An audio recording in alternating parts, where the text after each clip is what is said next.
वर्धा लोकसभा मतदारसंघाची उमेदवारी माजी आमदार अमर काळे यांना महाविकास आघाडीच्या माध्यमातून व राष्ट्रवादी काँग्रेस पक्ष शरद पवार यांच्या तुतारी चिन्हावर मिळालेली आहे। अमर काळे हे 2 एप्रिल रोजी म्हणजे मंगळवारी आपला उमेदवारी अर्ज माननीय शरद पवार साहेबांच्या उपस्थितीत दाखल करणार आहेत।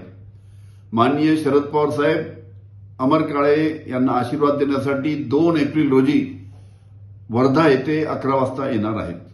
आपण मोठ्या संख्येने सर्वांनी 2 एप्रिलला 11 वाजता फॉर्म भरण्यासाठी उपस्थित राहावं ही विनंती।